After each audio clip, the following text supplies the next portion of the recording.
Assalamualaikum warahmatullahi wabarakatuh. Alhamdulillah, puji syukur pada Allah Subhanahu wa ta'ala. Hari ini kita masih bisa dipertemukan dalam video pembelajaran pendidikan agama Islam dan budi pekerti untuk siswa kelas 4A dan kelas 4B yang saya cintai, dan mudah-mudahan di video kali ini akan memberikan kebaikan-kebaikan untuk kita bersama. Amin ya robbal alamin. Sebelum kita lanjut, mari kita baca basmalah bersama-sama ya. Bismillahirrahmanirrahim. Anak-anakku sekalian, di video kali ini Ustazah akan melanjutkan tentang pelajaran 4, yaitu bersih itu sehat. Jika kemarin kita sudah belajar tentang mandi ya, kalau Ustazah tidak salah, maka yang ini kita akan bicara tentang wudhu. Wudhu adalah salah satu cara mensucikan anggota tubuh dengan air. Seorang muslim diwajibkan bersuci atau berwudhu ketika dia akan melaksanakan sholat. Kenapa? Karena wudhu itu hukumnya wajib. Jadi jika kita ingin sholat, maka sebelumnya kita harus berwudhu. Jika kita tidak punya air, kita bisa bertayamum ya. Namun wudhu itu tetap hukumnya wajib untuk mereka yang akan melaksanakan sholat. Tanpa wudhu maka sholatnya tidak sah. Oke. Nah, berikut adalah syarat wudhu yang harus kita pahami bersama. Ada syarat-syaratnya orang yang mau berwudhu tuh ya, tidak sembarangan wudhu saja, tapi ada syaratnya. Pertama, harus beragama Islam. Kemudian yang kedua, tidak berhadas besar. Kita sudah belajar ya tentang hadas besar. Hadas besar itu jika sedang kita alami, maka kita harus mensucikannya dengan cara mandi ya. Kemudian berniat wudhu apa? Sudah hafal belum? Nawaitul wudu'a li raf'il hadasi asghari fardhan lillahi ta'ala. Nah, itu adalah niat wudhu, harus dihafal dan dibaca ketika kita akan berwudhu. Kemudian air yang digunakan harus suci dan mensucikan. Jadi air yang digunakan itu harus air yang bersih, suci dan mensucikan. Yang kelima, syarat wudhu adalah tamyiz, yaitu sudah dapat membedakan antara yang baik dan yang buruk, atau sudah akil baligh. Nah, sudah baligh lah istilahnya ya. Yang keenam, syaratnya adalah menghilangkan hal-hal yang bisa menghalangi sampainya air ke kulit. Contoh, misalnya kalian pakai kutek di kuku untuk anak perempuan. Nah, kutek itu beda dengan inai atau daun pacar tuh beda ya. Kalau inai itu masih bisa tembus ke kulit, tapi kalau kutek itu menghalangi air sampai ke kulit. Maka itu tidak boleh. Ketika kalian mau berwudu, kalian harus hilangkan dulu kuteknya.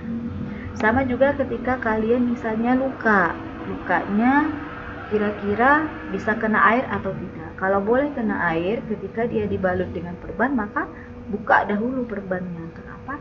Khawatirnya perbannya itu bisa menghalangi sampainya air ke kulit, atau benda apa saja yang bisa menghalangi sampainya air ke kulit atau air wudhu itu tidak nyentuh kulit, maka itu membuat wudhunya menjadi tidak sah. Yang ketujuh, syarat wudhu adalah jika seseorang selesai dari buang hajat, maka dia harus bersuci dahulu sebelum berwudhu. Nah, ini misalnya habis buang air kecil atau buang air besar, cucikan dulu, cebok dulu, baru kemudian berwudhu. Nah, kemudian anak-anakku sekalian, yang harus kalian pahami juga adalah tentang sunnah-sunnah dalam wudhu. Jadi ada yang sifatnya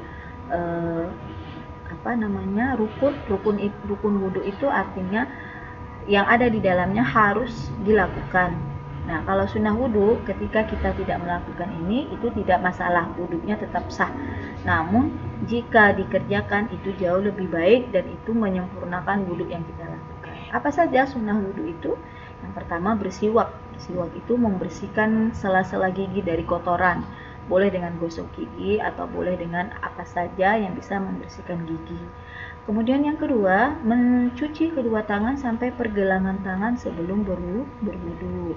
Nah, jadi sebelum kita mengambil wudhu, itu cuci dulu kedua tangan kita, ya. Itu kan masuk dalam urutan wudhu itu kan. Namun dia bukanlah rukun wudhu. Artinya ketika kita belum sempat mencuci tangan, yaitu wudhunya tetap sah, ya.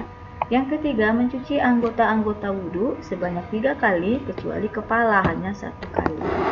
Yang keempat, menyela-nyela jenggot yang tebal. Ini bagi yang punya jenggot, ya. Yang tak punya jenggot tak usah cari-cari jenggot, ya. Nah itu. Kemudian biasanya bapak-bapak nih yang punya jenggot.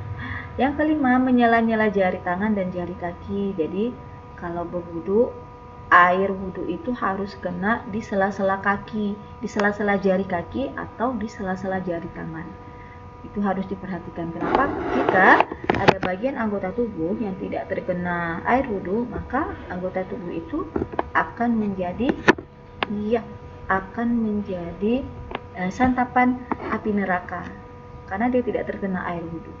Kemudian yang ketujuh, mendahulukan tangan kanan daripada yang kiri dan kaki kanan daripada yang kiri. Jadi maksudnya kalau kita mau berwudu, apa-apa dilakukan dengan tangan kanan dulu. Ketika cuci tangan kanan, ketika membasuh kaki kanan, jangan yang kaki kiri, karena itu bukan diajarkan di dalam agama kita. Kemudian berikutnya berdoa sesudah berwudu.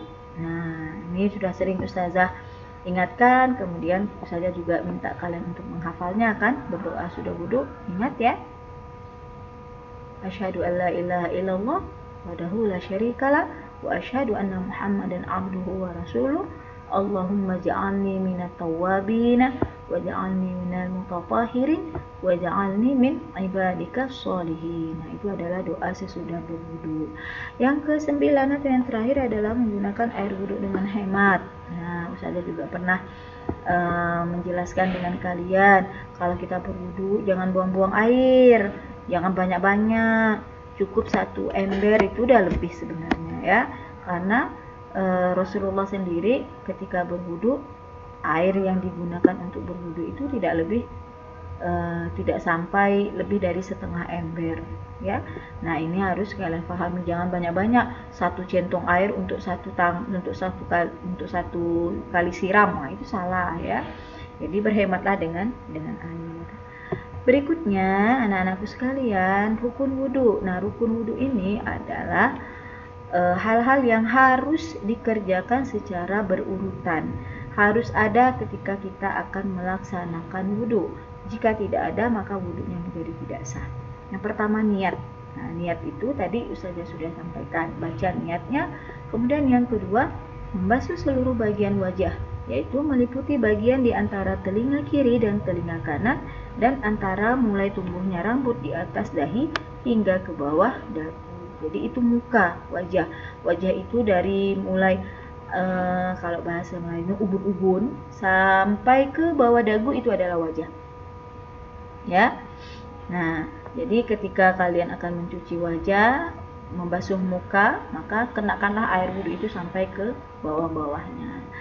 Kemudian yang ketiga, membasuh kedua tangan sampai ke siku. Nah, ini kalau dilebihkan itu lebih baik, ya, biar lebih sempurna. Yang keempat, mengusap sebagian rambut kepala. Nah, ini yang 1 kali tadi, ya.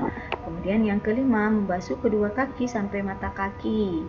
Ingat, kaki kanan dulu, baru kaki kiri. Dan yang keenam adalah tertib. Tertib itu maksudnya berurutan dari yang pertama hingga yang kelima. Nah, ini tentang rukun wudu, ya. Berikut adalah gambar bagaimana urutan-urutan wudu yang harus kalian pahami. Nah, ini dia. Ini adalah gambar bagaimana kita harus melaksanakan wudu itu sesuai dengan urutan-urutannya.